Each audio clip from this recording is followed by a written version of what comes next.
Hello বন্ধুরা, আপনারা সকলে কেমন আছেন? আশা করি আমার সকল বন্ধুরা খুব ভালো আছেন। আর অনেক দিন পরে আপনাদের সামনে নতুন একটা ভিডিও নিয়ে চলে আসলাম। আর থাম্বনেল দেখে আপনারা বুঝতে পেরেছেন আজকে আমি আপনাদের সঙ্গে কী নিয়ে আলোচনা করতে যাচ্ছি। আর আপনাদের দাদা সকাল সকাল আজকে মাংস নিয়ে চলে এসছে, সেটাই এখন কাটাকাটি চলছে। আর কি বলুন তো, যেটা মূল বিষয় সেটাই আপনাদের সাথে একটু শেয়ার করি। আমার কেন বাচ্চা হচ্ছে না, হয়তো আগের ভিডিওতেও আপনাদের সাথে বলেছি, আবারও বলছি। আমার জরায়ুতে একটা টিউমার আছে, আর টিউমারটা এমন একটা পজিশানে আছে, জরায়ুর ভিতরে একদম যেখানে বাচ্চা থাকে সেখানে। এবারে যখন এটা সমস্যাটা হচ্ছে, আমার টিউমারটা কিন্তু ছোট, কিন্তু যখন বাচ্চাটা বড় হবে ওই টিউমারটাও সাথে সাথে বড় হবে। এর ফলে কী হবে, বাচ্চাটার জায়গা কম পাবে। হ্যাঁ, এই জন্যই কিন্তু এখনও আমার বাচ্চা নেওয়া হচ্ছে না। আমি ডাক্তার দেখাচ্ছি আমাদের কল্যাণীতেই, তাপসী চৌধুরী ম্যাডাম, ওনাকেই আমি দেখাচ্ছি। উনি আমার টিউমার ছোট করার ওষুধ দিয়েছিলেন, কিন্তু আমার কপালটা খারাপ, এতটাই খারাপ, আমার টিউমারটা ছোট হবে কি না আরও বেশি বড় হয়ে গেছে। হ্যাঁ, এটা নিয়ে আমি খুবই টেনশানে ছিলাম। আর আমি সেদিনই যেদিন আমি আলট্রাসোনোগ্রাফি করেছিলাম সেখানেই ডাক্তার বলে দিয়েছিল যে টিউমারটা ছোট হয়নি, বরঞ্চ আরও বেড়ে গেছে। এজন্য আমি কি করলাম, আমাদের এই বাজারেই একটা ডাক্তার আছে, উনি টিউমারের খুব ভালো ওষুধ দেয়। এবারে জরায়ুর ওষুধও জরায়ুর টিউমারও ভালো ওষুধ দেয়, অনেকের ঠিকও হয়ে গেছে। এজন্য আমি সিদ্ধান্ত নিলাম যে তাহলে আমি হোমিওপ্যাথি ওষুধই খাবো। তার জন্য আমি ঝটপট করে আলট্রাসোনোগ্রাফি করে বাড়ি এসেই আমি বিকালবেলায় চলে গেছি ডাক্তারখানায়। সেখান থেকে আমি ওষুধ এনেছি, ওষুধ খাচ্ছি 2 মাস, এখনও কমপ্লিট হয়নি। এখনও আমি আলট্রাসোনোগ্রাফি করিনি, কিন্তু সেই রিপোর্টটা নিয়ে আমি আবার ম্যাডামের কাছে গিয়েছিলাম। উনি একটু চিন্তিত হলো যে সবার সেরে গেল, ছোট হয়ে গেল, কেন তোমার হলো না? আমি আমার নিজের কপালকেই দোষ দিলাম, কারণ আমি খুব টেনশানে আছি, আর বাড়ি তো খুবই ঝামেলা।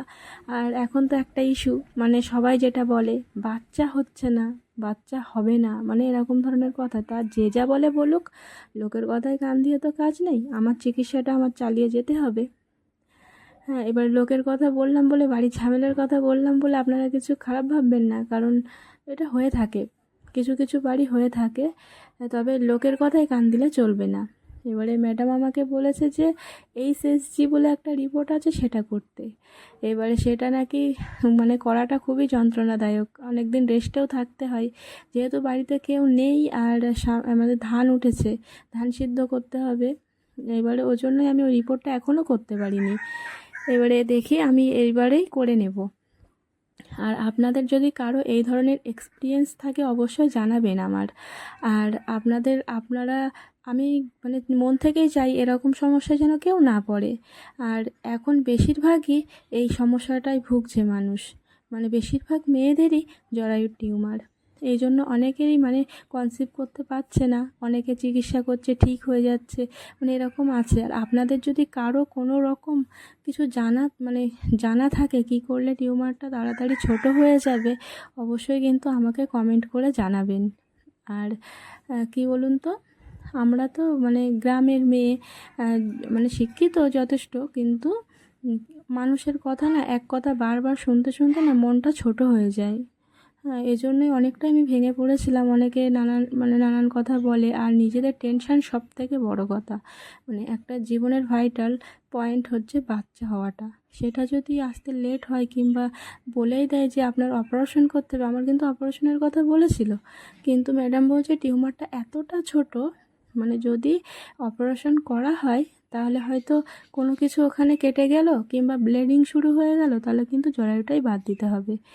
এরকম কথা শুনে কার মন মেজাজ ভালো থাকে বলুন?